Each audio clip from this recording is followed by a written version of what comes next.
And also, of course, W is still smarting from Trump's trouncing his baby brother, Jeb, in the primaries. Poor Jeb. He's doing another commercial on me, this guy. He's a maniac.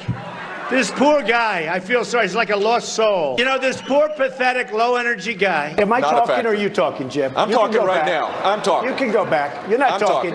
You interrupted me, September 30th, Jeb. Are you going to you said apologize, Jeb? No. A little of your own medicine there. I know you're trying to build up your energy, please. Jeb, but it's not working. Oh, my God, that was so funny. So it's to be expected. Come on, that was brutal. That the Bushes would return to their natural habitat after all these years. Places where no one questions international trade deals or the massive flood of humanity into our country. But it's painfully obvious that the Bushes were never comfortable with conservatives of the Reagan, Buchanan, Gingrich, or certainly not the Trump variety. They are comfortable, however, well, cozying up to the Obamas or hanging out with the Clintons. I don't know if that makes any sense, but President Bush, they told me to use some big words. used properly. Yeah. So President Bush, this is the point where I reach in my back pocket to make sure my billfold's still there. I don't know any big words. I'm just a That's sweet. Well, that's nice. It brings back such great memories. Well, look, let's get back to the proposition we put out at the beginning of the show. Why is George W. Bush suddenly so vocal? We're going to talk about successive presidents. Well, I think it might have something to do with the economy taking off. Of course, the current market correction not registered voters in a new Quinnipiac poll say the economy is excellent or good under Trump. That same poll found that Trump's approval ratings are up to 40%. And an Economist YouGov survey has them at 45%. And then you throw in the incredible State of the Union, the unraveling of this ridiculous Russian investigation. We're going to get into more of that with Dershowitz and Starr. And the elites like the Bushes probably feel that now they need to respond. The stuff Trump's doing is actually working. The president should wear the tired Bush critiques as a badge of honor. Trump is doing what previous administrations were unwilling or unable to do. And President Bush himself should know by now. Come on, there's no constituency for perpetual military intervention, open borders, and totally unpoliced international trade deals. Mr. President, George W. Bush, your brother ran on that platform, and the people chose Trump. And that's the angle. Meanwhile, let's shed some light on the Democrats' glaring hypocrisy in accusing Republicans of undermining the Mueller investigation that I just alluded to.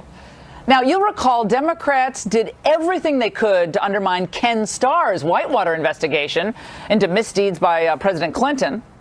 And you compare what Democrats are saying now with what they said back then. There is a growing concern, I can tell you, in the Senate in the sense that Mr. Starr is now operating out of any sense of reasonable behavior. We get a politically motivated prosecutor who is allied with the right-wing opponents of my husband, who has literally spent 4 years looking at every telephone... $30 million. And more than that now, but looking at every telephone call we've made, every check we've ever written. This is a president who on many issues is basically beyond shame at this point. So any sense of fairness or thoroughness for the sake of the investigation, I think, is questionable from the White House. He is trying to distract and distract attention from the Russia investigation and to discredit whatever Mueller says in the end.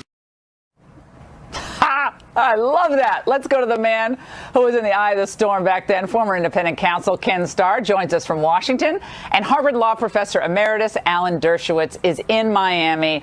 Now, guys, before we get into the Russia probe, I need to get your thoughts on this uproar over the staff secretary, Rob Porter. He's now accused by a couple of ex-wives of abusive behavior, and this was an absolute firestorm in the White House briefing room today. Professor Dershowitz, your reaction to the pretty quick takedown of Rob Porter?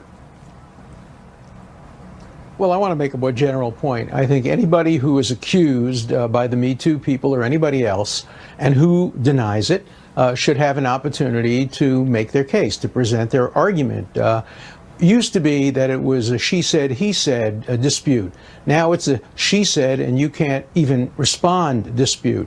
Both sides have to be heard. A process has to be put in place, whether in the White House, in Congress, anywhere else, whether it's a Republican, like in this case, or a Democrat, like Al Franken. There has to be an opportunity for both sides to present evidence, and there has to be a fair process for determining who's telling the truth. Sometimes it's obvious. Sometimes it's clear. But even in the Bill Cosby case, where it seemed so obvious to everybody, the jury came back with a hung jury. So we need to have a process. We can't suspend due process just because there's a movement afoot that is making some very, very important points. But we need due process. Judge Starr, now the move seems to be to take down General Kelly, because Kelly's worked side by side with him. And even as one of his ex-wives said, I don't want him to lose his position in the White House. He's incredibly smart. He's incredibly dedicated to his job. But I personally had they had a bad relationship, according to her. But now they're saying Kelly's got to go because Kelly actually stood up for his integrity, because, as Alan Dershowitz said, these were accusations and hadn't seen a photo or anything like that, I guess. Right. General Kelly, I think, was waiting for the evidence. And when the evidence came in, from what we know, he responded. And he responded decisively, which you would expect of a good military man. And let me just add to what Alan said, and I agree with what he said. We need to be reminded in this country, as we were reminded by the Felix Frankfurter and many other justices and great jurists, that the history of liberty in the United States is largely the history of procedure. Throw away procedure, throw away due process, and you have a very different kind of state. You do not have a rule of law system. It is precious, and so rushes to judgment are to be avoided. So let's get the evidence in, evaluate, assess the evidence. I think from what we know, that's what General Kelly was doing. Yeah, and let's move on from that to what's happening today. To what's happening today in the Russian investigation. Professor Dershowitz, we now know that the Clintons paid for that dossier. It looks like Sidney Blumenthal was involved, an old Clinton hand. I mean, Judge Starr knows about him very well. Was funneling information to Christopher Steele as well. Some of it looks like it ended up in that dossier, or a second dossier that ended up funneling in, perhaps in some way, shape, or form, to that FISA judge. And yet Democrats will say, well, that's not dispositive. The search warrant to follow Carter Page was not only based in part on that dossier. So you can't throw the baby out with the bathwater. Well, we don't know what the FISA court decided, how much weight they gave anything. We don't know how much weight was given by the FISA court to any particular aspect. What we do know is that people who file an application ex parte in front of a court have a special obligation to present all sides and to make sure that if they're relying on something and they know there are questions about its credibility because of its source, they have an obligation to present it fulsomely to the court. Now, there's a footnote, apparently, in the application that does say that it came from a partisan source. That's not good enough. You need to act as if the defense is presenting their side, because you have an obligation to present both sides of the issue. And again, as Ken said, it's all about process. Process is the way in which we achieve fairness, and I think there were real problems with the process here. I'm waiting to see the Democratic memo. I want to hear both sides of the issue, but at the moment, I think there was a breakdown of process. Judge Starr, as a former federal appellate court judge, when you think about this FISA judge, we don't know who it is. I guess there were a number of judges involved in reviewing these applications. If a material fact had been withheld in that application to spy on an American citizen, and a material fact is the opposition candidate paid for the dossier, among other things. Is there any recourse for the judge at this point? Is there sanctions that can be filed against certain Justice Department attorneys? I mean, we had Joe DeGenova on the show the other night, Judge, who said he thought there could be ethical issues for the FBI and maybe even criminal charges if indeed there was some type of conspiracy to keep this information. Well, it's serious. So let's not rush to judgment. Let's be consistent and say we need to know how that FISA application for the renewal was in fact prepared. Who prepared it? What did they know? When did they know it? And so I do think that this is a very serious issue for the reasons that Alan stated. And there's another dimension of this. The FISA regime was designed to provide a judicial check on what might otherwise be untrammeled executive excess, potential abuses. And so there is a very special call it a fiduciary relationship that I think is very deep, probably as deep as it gets. There always should be honesty and transparency with the court. There's no excuse for anything short of that. But it's all the more sensitive when you're talking about the power of the executive branch to spy on American citizens. To go back and read your emails ad infinitum. There's one more soundbite I want to play for you guys. Professor Dershowitz, this was Eric Holder, former Attorney General, speaking out today. Let's watch. If one looks at the dismissal of James Comey and the reasons why the president told Lester Holt he did that, if you look at the president's attempts to try to get people who were the heads of the intelligence agencies to get involved in this matter, if you look at the president's actions on the airplane with regard to that statement, there are a variety of other things. I think you technically have a case of obstruction of justice. Professor Dershowitz, your reaction to that very quickly. Well, I think he's wrong. President George Bush I did practically the same thing when it came to Iran-Contra. He pardoned Caspar Weinberger and a handful of other witnesses who could have pointed the finger at him. Nobody suggested obstruction of justice. A president can't obstruct justice, in my view, if he simply exercises his constitutional authority. He has to do something like suborn perjury, destroy evidence, pay hush money the way Nixon did. Yeah, and that hasn't Eric Holder has an interesting way of looking at these facts, but I knew Dersh would get it right, as usual. The dynamic duo, you guys, fantastic. Thank you so much. And by the way, it's ironic, don't you think, how the Democrats keep peddling this false story of Trump's collusion with Russia? And meanwhile, the potential evidence of the Obama administration's actual collusion with Russia keeps growing. I'll give you the details when we come back. Stay there.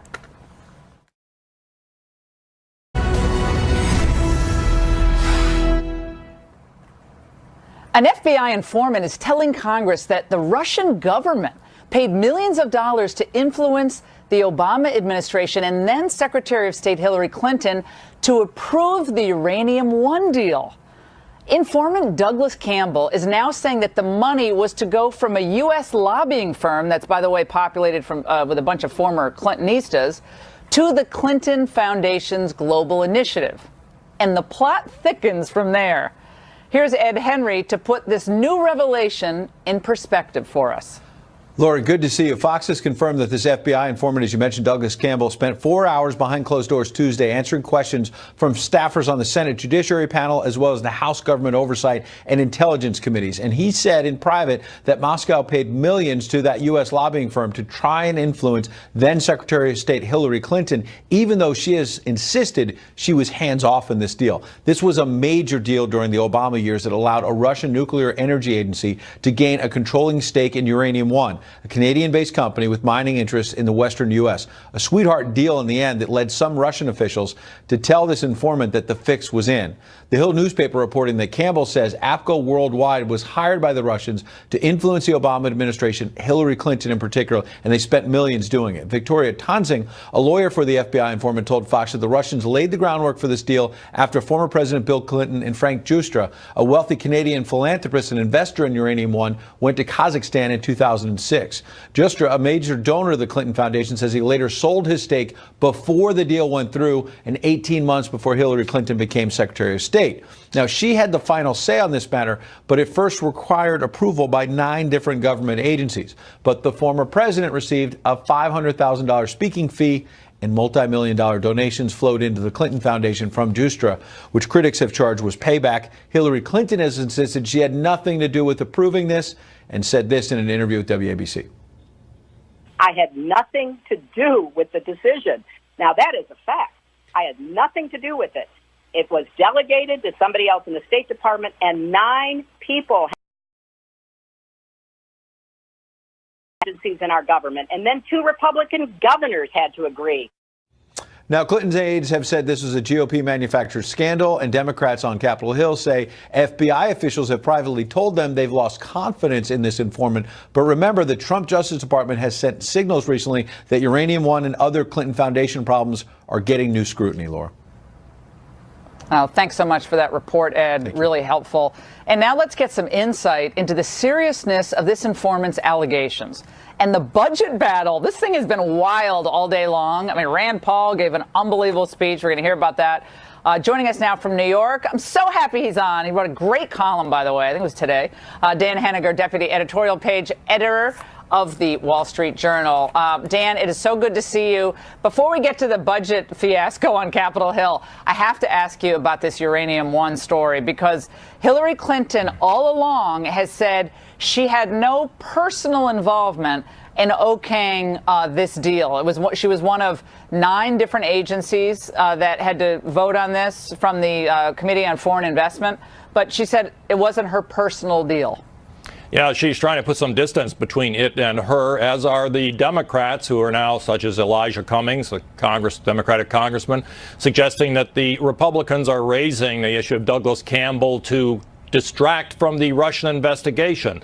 Let's get something clear. Most of the Russian collusion story at this point is mainly conjecture. Meanwhile, the sale of Uranium One, as approved by CFIUS, on which she sat, is a fact. And the story that the facts Ed Henry laid out about the relationship between the Clinton Foundation, Frank Giustra, and the owners of Uranium One is well known. And I might add one more thing, Laura. We know that in 2015, the FBI set up an investigation into the relationship between the Clinton Foundation and various pay-to-play accusations. The Justice Department more or less shut that down in 2016, but the Washington Post reported last month that that investigation, led by 4 FBI offices into the Clinton Foundation, has been revived. So possibly the FBI will get to the bottom of the Uranium One story. Well, and another thing that's really interesting here is that the Clinton, I think a Clinton spokesperson said that they weren't even aware of the FBI's investigation, that most of the CFIUS committee that approved this sale, again, 20% of U.S. uranium production bought by this Uranium One company, originally Canadian, bought by the Russians, Russian state-owned company named Rosatom, turned into Uranium One, buys this. And they said, oh, we didn't know there was a racketeering, corruption, influence peddling investigation going on. Now, to me, that seems like bizarre that they wouldn't know that the FBI is looking into this. How could the State Department seriously argue that they didn't know that any of this was going on? I mean, even back then, the FBI had offices in New York, Washington, Los Angeles, and Little Rock, where the Clinton Foundation is headquartered, starting this investigation. It is just beyond belief that the Clinton Foundation at least was advised that the FBI was making this investigation, and surely that would have found its way to the Secretary of State. All right, Dan, let's move to draining the swamp. What we thought was going to happen with the Republicans in charge of the House, the Senate, and the White House, we're going to instill some fiscal responsibility in this budget process. But here we are again, right up against the clock. Rand Paul gave a stem winder of a speech today on the Senate floor. It was unbelievable. Let's watch a piece of it. Are you going to cheer for the Republicans and Democrats holding hands and having $1 trillion deficit, or are you going to say to yourself, I'm suspicious that the Republicans and Democrats are clasping hands and giving us $1 trillion deficit? Dan, $1 trillion added to the deficit. $1 trillion we're going to have to borrow. Your reaction? Well, I'm kind of a mixed feeling about what Senator Paul is doing here. I certainly agree with him. We don't want to drive the deficit towards $1 trillion. But this is really the 11th hour, literally, to be stepping in here and holding up this budget deal, which at its bottom is really about finally extending sufficient funding to the U.S. military across 2 years. I mean, when Defense Secretary Mattis came up there on Capitol Hill yesterday and said, look, guys, if we don't get this money, we're going to continue to have soldiers, pilots killed in training exercises. We simply do not have what we need. They have to get that done. And I do think there's a problem here. You know, the government shutdown, that was owned by the Democrats the last time it happened. And I think they're going to stand back and point to Senator Paul and say, hey, look, it's your guy who's threatening to shut down the government now, not us. Right. So he's taking the political heat off the Democrats. But Dan, you know what he's doing? Because I talked to one of his people earlier tonight. They just want to vote on the amendment. They just want to vote on the amendment to stay within their, their budget limitations. And if he gets that vote, then they'll be able to go forward. So they're just looking for a vote on an amendment. I don't know why they won't give him that vote. Well, the government is supposed to shut down at midnight. If they could get that done before midnight, I think they'd be happy to do it for him.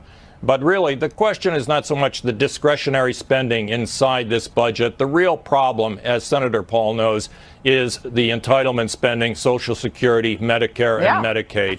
And we're not going to be able to do anything about that unless you get more than 51 senators in the Senate as we have now. All right, Dan Henninger, thanks so much. And we're coming to you tonight from the city that we all love, wonderful New Orleans. But it has a lot of problems, a lot of violent crime, and a mayor who seems... We're in New Orleans tonight, the city at the heart of the battle over preserving American history and Confederate monuments. New Orleans has the worst murder rate, and even worse than Chicago today, and more shootings per capita than Baltimore, if you can believe it. And Mayor Mitch Landrieu is on a crusade, not necessarily to stop crime, but to hide history. These monuments celebrate a fictional sanitized Confederacy, ignoring the death, ignoring the enslavement, ignoring the terror that it actually stood for. And after the Civil War, these monuments were part of that terrorism, as much as burning a cross on someone's lawn. They were erected purposefully to send a strong message to all who walked in the shadows about who was still in charge in this city. Now, New Orleans took down 4 Confederate statues last May after the city council declared them a public nuisance. There was no vote of the people. Landrieu called the effort a move toward healing. Let's discuss the statues, the mayor's priorities, and what's next with Malcolm Suber, who is a coordinator with the group called Take 'em Down, NOLA, and Thomas Bruno. He's a board member of the Robert E. Lee Monumental Association. All right, Malcolm, let's start with you. So you must be pretty happy that you took down 4 statues. You got Jeff Davis down, Robert E. Lee is down, you got that Liberty Monument down, and Beauregard, General Beauregard, you got him down. So you got 4 statues down, markers down. What next for you?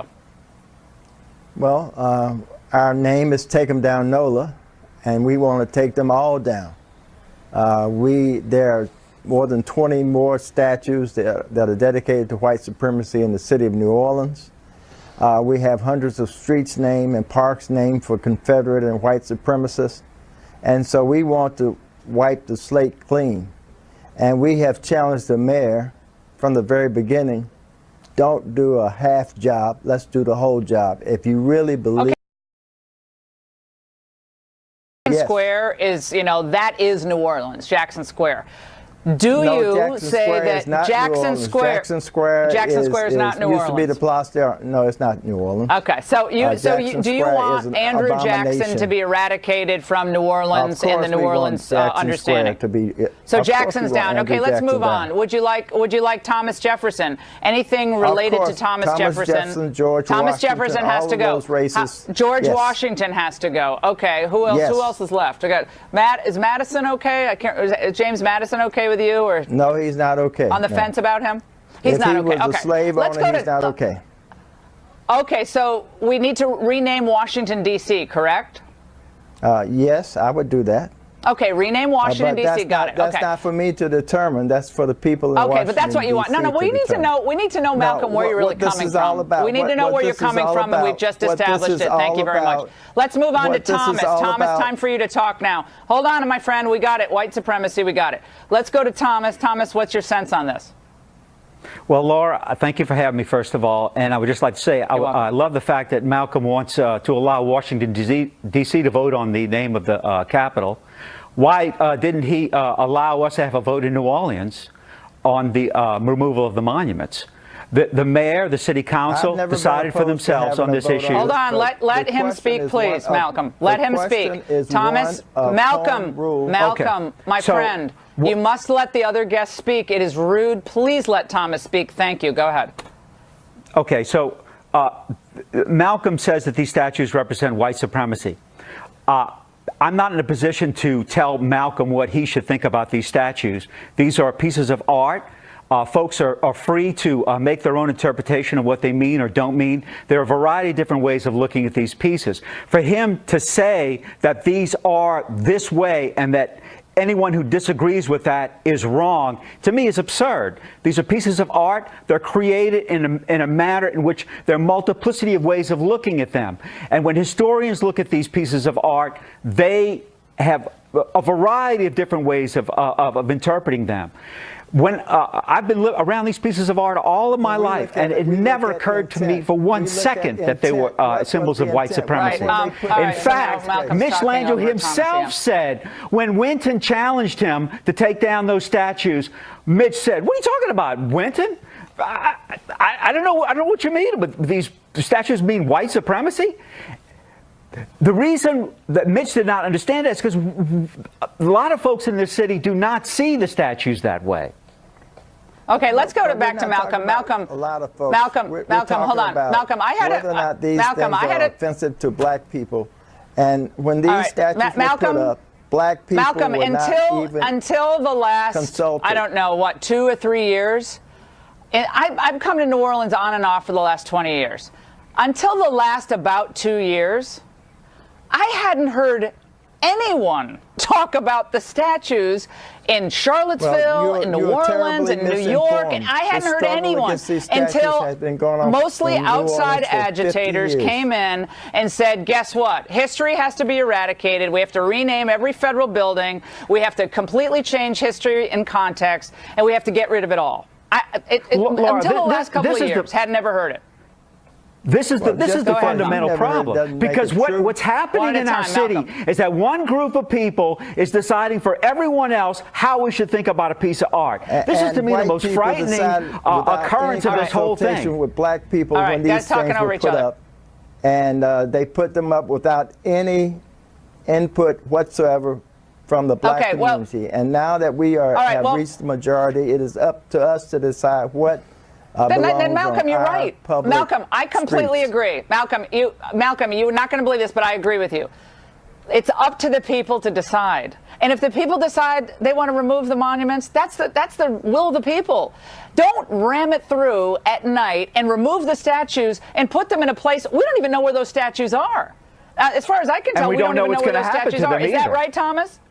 We don't know what's going to happen. One of the things that is so shocking about the whole process is that the city council and the mayor never had any plan in place for what would happen to the monuments. No, they didn't care. Oh, they didn't care. But we're all against the white supremacy, but we're all for history as well. Malcolm and Thomas, we'll have you back, have you on radio. Both of you are great. Thank you so much. And President Trump, by the way, has made remarkable transformation into, believe it or not, a powerful voice for faith. Franklin Graham is up next to give us some perspective today.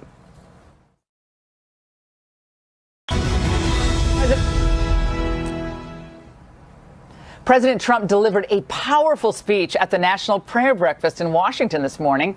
He emphasized our country's dependence on God. In the courage of our fellow citizens, we see the power of God's love at work in our souls and the power of God's will to answer all of our prayers. When Americans are able to live by their convictions, to speak openly of their faith, and to teach their children what is right, our families thrive, our communities flourish, and our nation can achieve anything at all. To the surprise of many, the president, a man not known for his faith before the election, has become the most powerful religious voice in the public arena. To react, we're joined from North Carolina by evangelical leader Franklin Graham. It's so great to see you, Franklin. I thought the president today was, I thought it was mesmerizing. And I mean, Donald Trump is the guy who's holding the torch for God and Christianity and Judeo-Christian culture. It's stunning. It is stunning, and I don't, in my lifetime, we've never had a president like this, and he's not afraid to speak out about his faith. But this was the 66th prayer breakfast, and it started, my father encouraged going back to President Eisenhower, and others worked on this at the very beginning.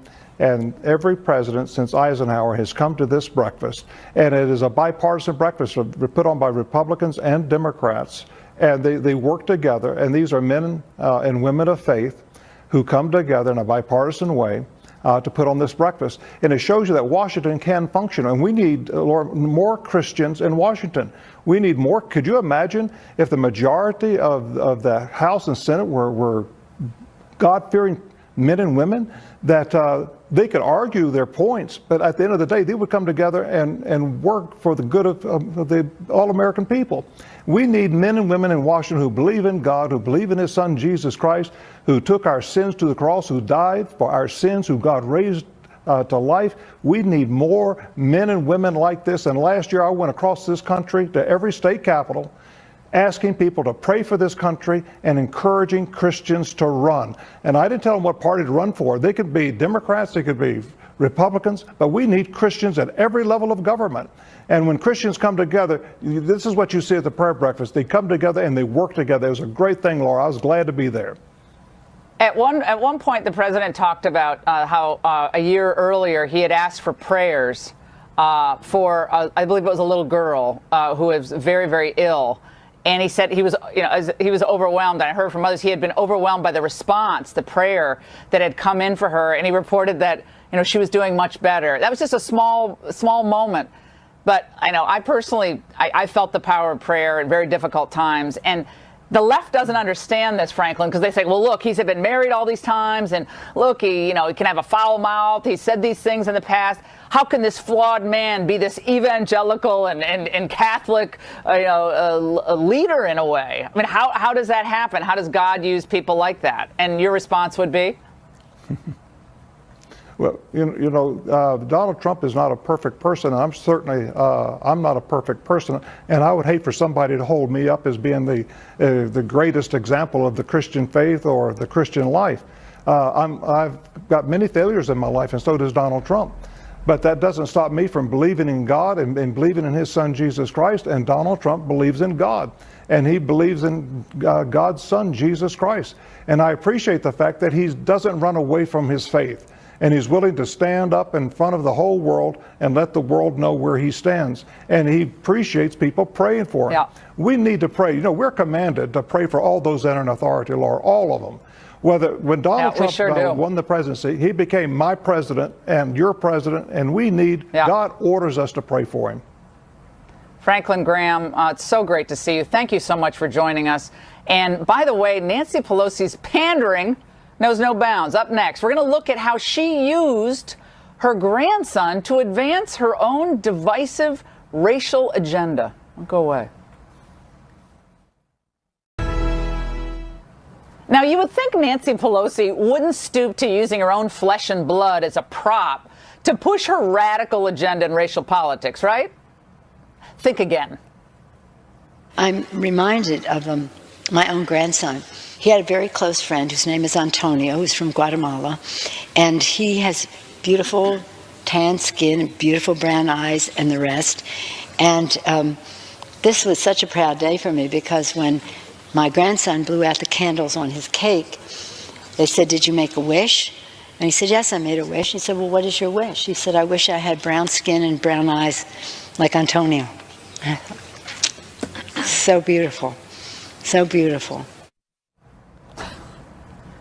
She's not even making sense. I wonder who he's been listening to around the house. Why is Nancy Pelosi focusing on a child's skin color? Is that what Martin Luther King asked of us? Why is that relevant? Content of character. Now think about it. Her suggestion that I guess brown-skinned Guatemalans are preferable to white Americans. Come on, this is cynical. The cynical standard operating procedure of the left. But look at what Pelosi's really doing. This entire stunt was meant to use race to achieve political power. That's all it is. But while Nancy does her marathon improv act in 4-inch heels on the House floor, well, guess what? The dreamers are still stuck. At least more Americans now will know where Nancy really stands, no matter what color they may wish to be. We'll be right back. Mardi Gras here in New Orleans with you. And then, look, there's some shots of the Muses Parade rolling through downtown tonight. It was such an incredible communal and family celebration through the streets. I can't wait to experience my first Mardi Gras. I'm going to be waiting for the crew of Bacchus this Sunday, celebrating their 50th anniversary this year. What a party this place is. It is awesome. If you haven't been down in New Orleans for Mardi Gras, come on, you haven't lived. The Arroyos are going to show us a good time. In the meantime, the party's just starting in D.C. We're just 1 hour or so away from the federal government shutdown. Maybe we just need to send Sazeracs to all these people. Sazeracs to Rand Paul. 3 Sazeracs to Rand Paul. He'll vote for anything. Shannon Bream is up next. Wish she was down here on one of the floats with me. Good night from New Orleans.